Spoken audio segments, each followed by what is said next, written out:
बिस्मिल्लाहिर्रहमानिर्रहीम। मैं Mohammad Irfanullah senior subject specialist biology government higher secondary school Serai Naurang से हूँ। मेरा सब्जेक्ट बायोलॉजी है और आज का जो टॉपिक है वो है photosynthesis and the role of sunlight in photosynthesis and chlorophyll chloroplast. ये तीन आज के हमारे टॉपिक्स हैं। तो सबसे पहले एक ब्रीफ इंट्रोडक्शन फोटोसिंथेसिस की वो ये है कि स्टूडेंट्स आपको ये अच्छी तरह मालूम होगा कि हम आजकल जो भी कुछ भी लेते हैं बाज़ार में वो रुपयों से लेते हैं, पैसों से लेते हैं, जो कि किसी मुल्क की जो भी करेंसी होती है उस पर कोई काम करता है। तो लिविंग ऑर्गेनिजम्स इनमें जो भी काम होता है वो एनर्जी पर होता है। और एनर्जी जो है, एनर्जी के लिहाज से लिविंग ऑर्गेनिजम्स की बॉडीज़ में दो किस्म के प्रोसेसेस होते हैं। एक होती है ऐसी प्रोसेस जिनमें एनर्जी इस्तेमाल होती है और एक ऐसी प्रोसेसेस होते हैं कि जिसमें एनर्जी पैदा होती है। यानी एक किस्म के प्रोसेस में एनर्जी स्टोर होती है और दूसरी किस्म के प्रोसेस में एनर्जी खारिज होती है। हमारे पास दो बड़े एग्जांपल्स हैं, एक है रेस्पिरेशन और दूसरा है फोटोसिंथेसिस। फोटोसिंथेसिस जो है ये एक ऐसा प्रोसेस है कि एनर्जी स्टोरिंग प्रोसेस है। इसमें एनर्जी स्टोर होती है। कौन सी एनर्जी? Sunlight energy. वो स्टोर होती है किसमें? केमिकल एनर्जी में, in the form of food. तो ये मैंने वो करेंसी की बात क्यों की? करेंसी की बात इसलिए की कि जिस तरह के करेंसी की अहमियत आपको मालूम है कि किसी भी मुल्क की करेंसी की गैर मौजूदगी में आप कोई भी चीज़ नहीं ले सकते, कोई भी काम नहीं कर सकते। लेकिन अगर जब आपके पास करेंसी हो तो आप बाज़ार जाएं, कोई भी चीज़ आपको दरकार हो वो आपको मिल सकती है। तो वहाँ पर करेंसी से काम चलता है। और हमारे जिस्म में लिविंग ऑर्गेनिजम्स के बॉडीज़ में एटीपी से काम चलता है, एनर्जी से काम चलता है। और एनर्जी की जो प्रोडक्शन है उसकी जो रिस्पॉन्सिबिलिटी है वो सिर्फ़ और सिर्फ इस प्रोसेस की है, फोटोसिंथेसिस की। और फोटोसिंथेसिस की जो प्रोसेस है वो होती है ग्रीन प्लांट्स में। तो इस लिहाज से हमारी ज़िंदगी के लिए सबसे अहम प्रोसेस जो है, क्रूशल जो प्रोसेस है वो है फोटोसिंथेसिस। और चूँकि फोटोसिंथेसिस ग्रीन प्लांट्स में होती है तो इस लिहाज से हमारे लाइफ के लिए, तमाम कायनात के जो जानवर हैं उनके लाइफ के लिए ग्रीन प्लांट्स ज़रूरी हैं। तो इसके बाद हम आते हैं अपने टॉपिक के डिफिनीशन की तरफ कि फोटोसिंथेसिस क्या है। Photosynthesis is the process in which green plants synthesise organic food from carbon dioxide and water using energy of sunlight. यानी फोटोसिंथेसिस जो है ये एक ऐसा अमल है जो कि सिर्फ और सिर्फ ग्रीन प्लांट्स में हो सकती है। और इसमें ग्रीन प्लांट्स के अंदर कार्बन डाइऑक्साइड और वाटर ये आपस में तामुल करते हैं। और क्लोरोफिल जो है वो सनलाइट एनर्जी जो कैप्चर करती है, वो सनलाइट एनर्जी वो यहाँ पर स्टोर होती है in the form of chemical energy food molecule में, जो यहाँ पर क्या है ग्लूकोज है। और इसके साथ ऑक्सीजन भी खारिज होती है और वाटर भी खारिज होती है। तो अगर यहाँ पूरे फोटोसिंथेसिस के प्रोसेस को एक इक्वेशन की सूरत में हम जाहिर करना चाहें तो इस तरह बनेगा कि 6CO2 + 12H2O सनलाइट एनर्जी और क्लोरोफिल इसे बनता है C6H12O6 6CO2 और 6H2O। तो अगर इस इक्वेशन पर हम नजर दौड़ाएं तो फोटोसिंथेसिस के प्रोसेस के जो रिएक्टेंट्स हैं वो है कार्बन डाइऑक्साइड और H2O। ये दो हमारे पास रिएक्टेंट्स हैं, इनको हम रॉ मटेरियल्स भी कह सकते हैं। और इन रिएक्टेंट्स के दरमियान जो रिएक्शन होती है, इस रिएक्शन के लिए जो ज़रूरी है वो है सनलाइट। ये इसका रिक्वायरमेंट है। सनलाइट जो है उसकी एनर्जी के बगैर ये रिएक्शन इम्पॉसिबल है, नामुमकिन है। तो सनलाइट एनर्जी अगर है लेकिन क्लोरोफिल नहीं है तो भी सनलाइट एनर्जी से हम ये फ़ायदा हासिल नहीं कर सकते। सनलाइट एनर्जी को कैप्चर करने वाली चीज़ सिर्फ और सिर्फ वो प्लांट्स में, और कौन से प्लांट्स में? ग्रीन प्लांट्स में अवेलेबल है। और वो चीज़ क्या है? वो चीज़ असल में है उनको कहते हैं pigments, photosynthetic pigments. Photosynthetic pigments क्या होता है? फोटोसिंथेटिक पिगमेंट्स कोई भी केमिकल कि जिसमें ये सलाहियत हो कि वो सनलाइट एनर्जी को कैप्चर कर सके उसको फोटोसिंथेटिक पिगमेंट कहते हैं। तो हमारे पास फोटोसिंथेटिक पिगमेंट्स के कई टाइप्स हैं जो आगे हम तफसील से पढ़ेंगे। लेकिन यहाँ पर बड़े जो मेन टाइप्स हैं वो है क्लोरोफिल और केराटिनॉइड्स। क्लोरोफिल जो है ये हमारे पास मेन फोटोसिंथेटिक पिगमेंट है। और वो जो केराटिनॉइड्स हैं वो एसेंशियल पिगमेंट्स हैं, वो सनलाइट एनर्जी को कैप्चर करके क्लोरोफिल को देते हैं। और क्लोरोफिल के भी अपने टाइप्स हैं, वो फिर आगे हम पढ़ेंगे। लेकिन यहाँ पर क्लोरोफिल क्या है, ये फोटोसिंथेटिक पिगमेंट है और ये फोटोसिंथेटिक पिगमेंट सनलाइट एनर्जी को कैप्चर करके ये क्या करता है, ये कार्बन डाइऑक्साइड और H2O के दरमियान रिएक्शन को पॉसिबल बनाता है। और इन दोनों के जो प्रोडक्ट हैं यहाँ पर हमें हासिल होती है फूड की सूरत में C6H12O6 और ऑक्सीजन। तो अब ये दो चीज़ों पर अगर हम नज़र दौड़ाएं तो हमें इस प्रोसेस की अहमियत का अंदाज़ा बआसानी लग सकता है कि एक है फूड और दूसरा है ऑक्सीजन और तीसरा है वाटर। तो ऑक्सीजन ये जो फूड है, जितने भी लिविंग ऑर्गेनिजम्स हैं, जितने भी जानवर हैं, वो इस फूड पर डिपेंड करते हैं। कायनात के जितने भी जानवर हैं वो क्या हैं, जानवर जो हैं वो हेट्रोट्राफ है, वो अपनी खुराक खुद तैयार नहीं कर सकते, वो डिपेंड करते हैं ऑटोट्राफ पर। और ऑटोट्राफ प्लांट्स हैं, ग्रीन प्लांट्स है। और ग्रीन प्लांट्स को ऑटोट्राफ क्यों कहते हैं, इसी वजह से कहते हैं कि उनमें ये सलाहियत पाई जाती है कि वो अपनी खुराक खुद तैयार कर सकते हैं। तो ग्रीन प्लांट जो ये ग़िज़ा तैयार करते हैं, ये खुराक तैयार करते हैं, ये उनकी ज़रूरत से बहुत ज़्यादा होती है। और ये हम जितने भी जानवर हैं, क़यामत तक के जो जानवर हैं, उनके लिए ये जो फूड है जो ग्रीन प्लांट्स पैदा करते हैं, ये उनके लिए कभी कम नहीं होगी, ये उनके लिए काफ़ी है। तो ये लिविंग ऑर्गेनिजम्स के लिए ये फूड, ये भी जिंदगी के लिए ज़रूरी है, फूड भी फोटोसिंथेसिस में पैदा हो रही है। दूसरी जो चीज़ है वो है ऑक्सीजन। जितने भी जानवर हैं उनको रेस्पिरेशन के लिए ऑक्सीजन की ज़रूरत होती है, रेस्पिरेशन के लिए ऑक्सीजन की ज़रूरत और लाइफ के लिए रेस्पिरेशन की ज़रूरत। तो ज़िंदगी के लिए जो दूसरी मेन रिक्वायरमेंट है ऑक्सीजन, वो भी कौन सी किस प्रोसेस में पैदा हो रही है, ये फोटोसिंथेसिस में पैदा हो रही है। और वाटर के बगैर लाइफ इम्पॉसिबल है। तो एक ये जो इक्वेशन है फोटोसिंथेटिक का, इसमें जो हमारे पास रिक्वायरमेंट्स हैं, रिएक्टेंट्स हैं, रॉ मटेरियल्स हैं, वो है कार्बन डाइऑक्साइड और H2O। इसमें जो रिक्वायरमेंट्स हैं वो है क्लोरोफिल और सनलाइट। और इसके जो प्रोडक्ट्स हैं वो है ग्लूकोज और ऑक्सीजन। और H2O जो है ये रिएक्टेंट भी है इस प्रोसेस में और प्रोडक्ट भी है। तो ये कार्बन डाइऑक्साइड कहाँ से आती है, कार्बन डाइऑक्साइड ये तो हमारे हवा में फ़िज़ा में शामिल है। तो इस फ़िज़ा से ये कार्बन डाइऑक्साइड प्लांट्स में जो स्टोमेटा होते हैं, जो कि स्मॉल पोर्स होते हैं, उन स्टोमेटा के थ्रू एयर से ये जो कार्बन डाइऑक्साइड है वो दाखिल होती है लीफ के अंदर। और लीफ के अंदर फिर जो स्ट्रोमा है वहाँ पर ये कार्बन डाइऑक्साइड अवेलेबल होती है ये। और वाटर जो है वो साइल में मौजूद है। साइल में प्लांट का जो हिस्सा होता है वो कौन सा होता है, रूट्स होते हैं। रूट्स जो हैं उनके जो रूट हेयर्स होते हैं, रूट हेयर्स में वाटर की क्या होती है, एब्जॉर्प्शन होती है। तो वाटर की एब्जॉर्प्शन साइल से होती है और कार्बन डाइऑक्साइड की इनटेक जो है वो हवा से होती है। तो ये दोनों रिक्वायरमेंट इस तरीके से आते हैं। क्लोरोफिल जो है या दूसरे जो फोटोसिंथेटिक पिगमेंट्स हैं वो कहाँ पर होते हैं, वो जो यूकेरियोटिक सेल्स हैं वहाँ पर ये खास किस्म के ऑर्गेनेल्स में होते हैं और वो ऑर्गेनेल्स क्लोरोप्लास्ट कहलाता है। वो भी आज का हमारा टॉपिक है, वो पढ़ेंगे। तो क्लोरोफिल वहाँ पर होता है क्लोरोप्लास्ट में। और सनलाइट, वो सनलाइट जो है उसमें एनर्जी होती है, वो एनर्जी यहाँ पर इस्तेमाल होती है। और ये जो आपके प्रोडक्ट हैं ये फूड, ये ऑक्सीजन और ये वाटर। तो इस प्रोसेस की अहमियत पहले भी मैंने बताई और अब इसका खुलासा ये है कि फोटोसिंथेसिस वो प्रोसेस है कि जिसकी मदद से, जिसकी वजह से ज़िंदगी कायम है, जिसकी वजह से ज़िंदगी कायम है। फोटोसिंथेसिस के बगैर ज़िंदगी नामुमकिन है। क्योंकि यहाँ पर आप देखें फोटोसिंथेसिस का एक प्रोडक्ट है फूड, दूसरा प्रोडक्ट है ऑक्सीजन और तीसरा प्रोडक्ट है वाटर। न फूड के बगैर ऑक्सीजन मुमकिन है, लाइफ मुमकिन है, ना वाटर के बगैर ज़िंदगी मुमकिन है और न ही ऑक्सीजन के बगैर ज़िंदगी मुमकिन है। तो हमारी लाइफ के लिए जितने भी जानवर हैं उनकी लाइफ के लिए जो बुनियादी रिक्वायरमेंट्स हैं वो हमें फोटोसिंथेसिस के प्रोसेस से हासिल हो रहे हैं। तो फोटोसिंथेसिस इतनी इंपॉर्टेंट प्रोसेस है। फोटोसिंथेसिस के बाद ये हमारे पास जो दूसरा टॉपिक है वो है the role of sunlight in photosynthesis.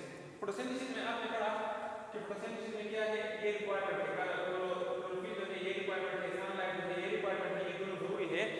तो ये यहाँ पर दूसरा टॉपिक है वो है the role of sunlight in photosynthesis. Photosynthesis में सनलाइट की क्या अहमियत है। तो ये तो आप सबको मालूम है कि अल्टीमेट सोर्स ऑफ एनर्जी जो है वो सनलाइट है। जितनी भी एनर्जी हैं, ये तो law of conservation of energy है कि एनर्जी जो है वो इसकी जो टोटल मिकदार है, टोटल क्वांटिटी है, वो बरकरार रहती है, उसकी सिर्फ वो एक फार्म से दूसरे फार्म में कन्वर्ट हो सकती है। जैसा कि इस प्रोसेस में है कि सनलाइट एनर्जी जो है वो कन्वर्ट हो रही है केमिकल एनर्जी में, और केमिकल एनर्जी जो है वो फिर कन्वर्ट होती है रेस्पिरेशन के प्रोसेस में into mechanical energy and heat energy. Mechanical energy के थ्रू हम तमाम काम करते हैं और हीट एनर्जी हमारी बॉडी की जो टेम्परेचर है उसको मेंटेन करती है। तो एनर्जी एक फार्म से दूसरी फार्म में कन्वर्ट हो सकती है, लेकिन एनर्जी की जो कुल मिकदार है वो बरकरार रहती है कायनात में। अब जितनी भी एनर्जी है उसका अल्टीमेट सोर्स जो है वो क्या है, वो sunlight. Sunlight is the ultimate source of energy. तो सनलाइट जो है ये मुख्तलिफ किस्म की वेवलेंथ पर मुश्तमिल होती है। ये एक किस्म की वेवलेंथ पर मुश्तमिल नहीं बल्कि मुख्तलिफ किस्म की वेवलेंथ सनलाइट में होती है। इसमें एक जो है वो है अल्ट्रावायलेट रेज। अल्ट्रावायलेट रेज होती है जिनकी जो वेवलेंथ है वो विजिबल जो लाइट है उससे कम होती है। और एक ये जो वेवलेंथ है इसके बारे में ये है कि energy is inversely proportional to the wavelength. Energy और वेवलेंथ के दरमियान बिलअक्स तनासुब है, यानी अगर किसी वेव की वेवलेंथ जो है वो क्या है, वो ज़्यादा है, उसकी एनर्जी कम होती है। अगर किसी की वेवलेंथ कम है तो उसकी एनर्जी ज़्यादा होती है, अगर किसी की वेवलेंथ ज़्यादा हो तो उसकी एनर्जी कम होती है। तो अल्ट्रावायलेट रेडिएशन जो है इनकी वेवलेंथ जो है वो विजिबल लाइट से कम होती है और इसकी एनर्जी जो है वो विजिबल लाइट से बहुत ज़्यादा होती है। कितनी ज़्यादा होती है? इतनी ज़्यादा होती है कि इसकी जो एनर्जी है वो हमारे जो लिविंग टिश्यूज़ हैं, चाहे प्लांट्स के हों चाहे एनिमल्स हों, उनके लिए ये क्या है, ये टॉक्सिक है।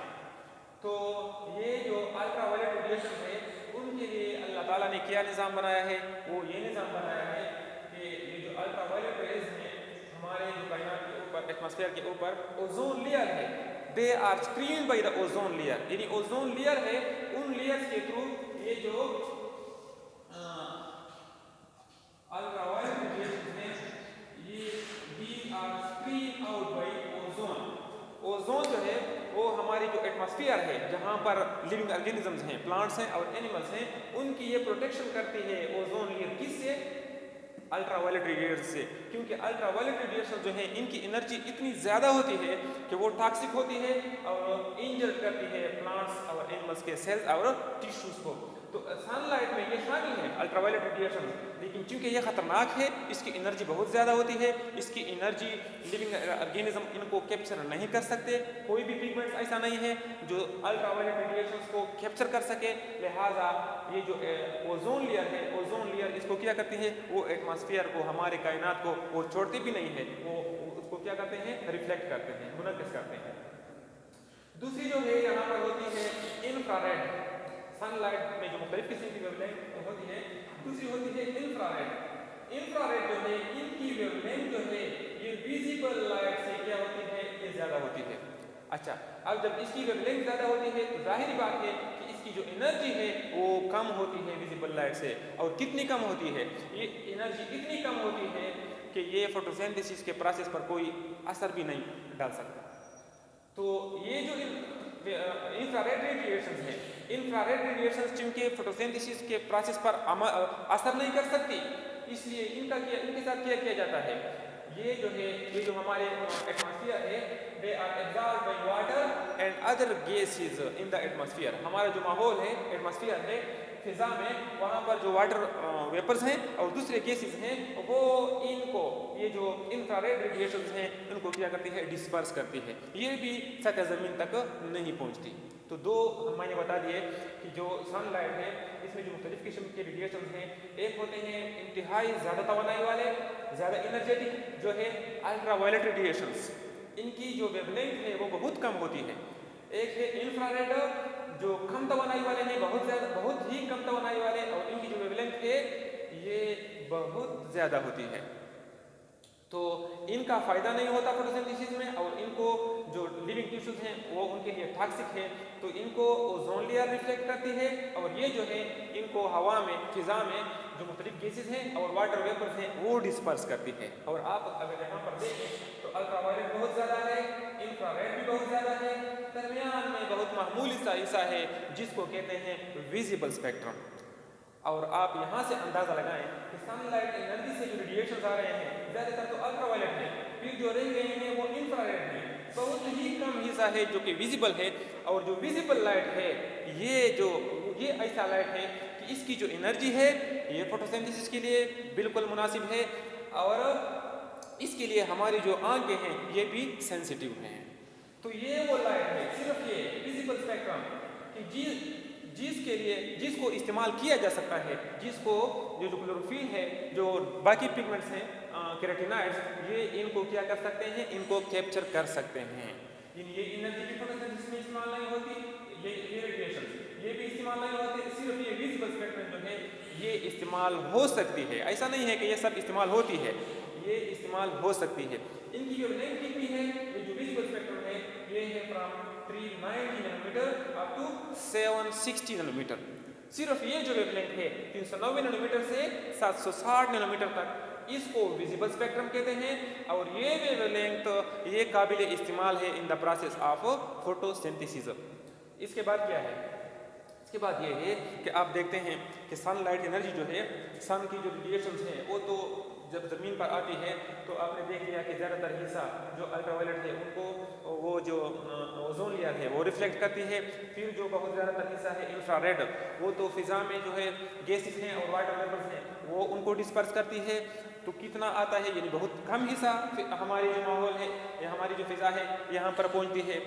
इसमें फिर भी आप देखते हैं कि हमारा जो ज़मीन है यहाँ पर हर जगह तो ग्रीन प्लांट्स मौजूद नहीं है।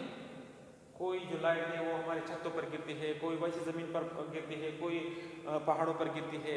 यानी जो लाइट ग्रीन प्लांट्स पर नहीं गिरती वो भी ज़ाया हो जाती है। यानी बहुत ही ज़्यादा सनलाइट में जो एनर्जी है वो तो बहुत ज़्यादा जो है वो ज़ाया होती है, बहुत ही कम हिस्सा जो है वो हमारे कायनात पर पहुंचती है, हमारी जो फ़िज़ा है वहाँ पर पहुंचती है। तो वो जो पहुंचती है उसका कितना हिस्सा, only 40% of sunlight entering the atmosphere, only 40% of sunlight entering the atmosphere। ये एटमॉस्फेयर से पहले तो बहुत ज़्यादा एनर्जी जो रेडिएशंस हैं उनको मुनक्कस किया गया है या डिस्पर्स किया गया है। जो सतह ज़मीन पर पहुंचती है उनका सिर्फ 40% जो हिस्सा है वो क्या करती है, रीचेज द अर्थ सरफेस, वो अर्थ सरफेस पर पहुंचती है। ऐसा नहीं है कि ये इस्तेमाल होती है इसमें फोटोसिंथेसिस में, नहीं, सनलाइट की सिर्फ 40% जो हिस्सा है वो क्या करती है, वो हमारे अर्थ सरफेस तक पहुंचती है। और ये जो पहुंचती है 40% ओनली, इनमें क्या होता है, only fractions of total sunlight striking the green plants is used in photosynthesis. अब मैंने आपको पहले बता दिया कि तमाम जो लाइट है वो जब सतह ज़मीन पर आती है तो वो भी ग्रीन प्लांट्स पर तो नहीं गिरती, बहुत सी दूसरी जगहों पर भी गिरती है जो कि ज़ाया होती है। ओनली फ्रैक्शंस, सिर्फ फ्रैक्शंस यानी इशारिया में, only fractions of total sunlight striking the green plants, जो ग्रीन प्लांट को स्ट्राइक करती है, ग्रीन प्लांट्स पर जो लाइट गिरती है उनका सिर्फ फ्रैक्शंस में हिस्सा जो है वो क्या होता है, इज यूज्ड इन फोटोसिंथेसिस, वो फोटोसिंथेसिस में इस्तेमाल होती है। तो इस यहाँ से एक नुक्ता निकलता है अल्लाह ताला की अज़मत का कि अल्लाह ताला का जो सोर्स ऑफ एनर्जी है सनलाइट, लोग तो जो आम लोग हैं वो तो ऐसा समझते हैं कि सनलाइट सिर्फ रोशनी के लिए है। सनलाइट में जो एनर्जी है वो तो इतनी ज़्यादा एनर्जी है कि ये एनर्जी ये हमारे काबिल इस्तेमाल नहीं है, बहुत ज़्यादा एनर्जी है, हमारा ताकत नहीं है, हमारी बर्दाश्त नहीं है कि इसको बर्दाश्त कर सकें, न प्लांट्स और न एनिमल्स। ये एनर्जी जो है ये एनर्जी कम होती है, हम इस्तेमाल नहीं कर सकते, हम पिकअप नहीं कर सकते। ये बहुत कम एनर्जी जो है ये हमारे काबिल इस्तेमाल है। फिर ये एनर्जी जब सतह ज़मीन पर पहुंचती है उसका बहुत सारा हिस्सा ग्रीन प्लांट्स के बगैर दूसरे हिस्सों पर पड़ता है, वो भी ज़ाया होता है। फिर जब ग्रीन प्लांट्स पर गिरती है जो लाइट, वो भी ज़रूरी नहीं है कि ग्रीन प्लांट्स का हर हिस्सा ग्रीन हो, ग्रीन प्लांट्स में भी बहुत सारे ऐसे हिस्से होते हैं जहाँ पर ये नहीं होती, जहाँ पर ये क्लोरोफिल नहीं होता तो वो भी ज़ाया हो जाती है। और जो गिरती है 40% उसका इशारिया में यानी फ्रैक्शंस में जो एनर्जी है वो इस्तेमाल होती है फोटोसिंथेसिस में। और ये जो बहुत कम मिकदार इस्तेमाल होती है एनर्जी की फोटोसिंथेसिस में, इसके नतीजे में जो फूड हमारे पास हासिल होती है ये C6H12O6 ग्लूकोज, ये फूड कितनी होती है, आप आप इमेजाइन भी नहीं कर सकते कि ये फूड कितनी होती है। ये फूड कायनात में जितने भी जानवर हैं ये उन तमाम जानवरों के लिए काफ़ी होती है, और काफ़ी होती है नहीं, काफ़ी थी, काफ़ी है और काफ़ी रहेगी। कब तक? क़यामत तक। क़यामत तक सनलाइट एनर्जी की जो फ्रैक्शंस में इस्तेमाल की वजह से जो फूड प्लांट्स में पैदा होती है, ये फूड ऐसा दिन नहीं आएगा कि ये फूड कम रह जाएगी। ये फूड क़यामत तक के इंसान के लिए है, ये काफ़ी है।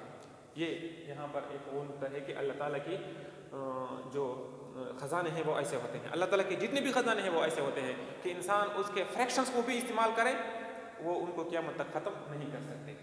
तो ये है the role of sunlight in photosynthesis, कि सनलाइट की वजह से फोटोसिंथेसिस में क्या है कि सनलाइट तो वही चीज़ है कि जिसकी मदद से ये पॉसिबल होता है कि कार्बन डाइऑक्साइड और वाटर यानी जो रिएक्टेंट्स हैं, इन दोनों के दरमियान जो रिएक्शंस हैं उनके लिए ज़रूरत होती है एनर्जी की, और वो एनर्जी कहाँ से आती है? वो प्रोवाइड करती है सनलाइट। तो इसकी जो थोड़ी और मैकेनिज्म है वो इस तरह होती है कि जब सनलाइट एनर्जी 390 to 700 ये जो वेवलेंथ है विजिबल स्पेक्ट्रम, इसमें हमारे पास जो दो मेन फोटोसिंथेटिक पिगमेंट्स काम करते हैं वो क्लोरोफिल होता है और केराटिनॉइड्स होता है। तो क्लोरोफिल के जो दो मेन टाइप्स हैं जो कि प्लांट्स में पाए जाते हैं वो क्लोरोफिल ए है, क्लोरोफिल बी है। दूसरा उनके साथ जो एसेसरी पिगमेंट होता है वो होता है केराटिनॉइड्स। तो ये आपस में क्या करते हैं? ये काम करते हैं कि सनलाइट एनर्जी को कैप्चर करते हैं, और ये सनलाइट एनर्जी जो कि कैप्चर करते हैं ये पिगमेंट्स, वो इस्तेमाल होती है in the formation of food by the reaction of carbon dioxide and water. तो इन चीज़ों में सनलाइट तो ये काम करता है कि एनर्जी प्रोवाइड करता है, लेकिन आपने देखा है कि सनलाइट हर जगह पर गिर रही है।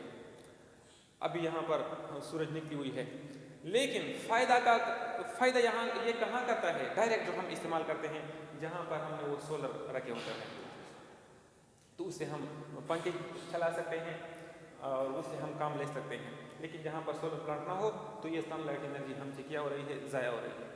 तो इसी तरह सनलाइट एनर्जी तो है और उसकी मदद से ये तमाम प्रोसेस पॉसिबल है, लेकिन अगर सनलाइट एनर्जी को कैप्चर करने वाली, पकड़ने वाली कोई चीज़ ना हो तो भी सनलाइट ज़ाया हो जाती है। तो सनलाइट जितना अहम है उतना अहम क्लोरोफिल भी है। सनलाइट जितना अहम है उतना अहम फोटोसिंथेटिक पिगमेंट भी है, चाहे वो क्लोरोफिल है चाहे वो केराटिनॉइड है। क्यों? क्योंकि वो जो है उनमें ये सलाहियत पाई जाती है कि वो सनलाइट एनर्जी को कैप्चर कर सके, पकड़ सके। तो क्लोरोफिल क्या चीज़ है? क्लोरोफिल जो है ये तो एक कम्प्लेक्स ऑर्गेनिक मॉलिक्यूल है जो कि ये जो यूकेरियोटिक सेल्स हैं उनमें ये एक ऑर्गेनेल के अंदर पाया जाता है जिसको कहते हैं क्लोरोप्लास्ट। और ये जो क्लोरोप्लास्ट है ये इसके स्ट्रक्चर के 3 हिस्से होते हैं। क्लोरोप्लास्ट के 3 हिस्से होते हैं। एक इसकी होती है आउटर कवरिंग, आउटर इन्वेलप, दूसरा इसका होता है स्ट्रोमा, जो दूसरा ज़्यादातर हिस्सा है जो इसका साइटोप्लाज्म है ये स्ट्रोमा, और तीसरा इसका खास हिस्सा होता है जिसको कहते हैं ग्राना। तो ये 3 इसके हिस्से होते हैं ये क्लोरोप्लास्ट के। तो पहला जो सबसे आउटर इन्वेलप है वो डबल मेम्ब्रेन है, इस तरह के प्लाज्मा मेम्ब्रेन है।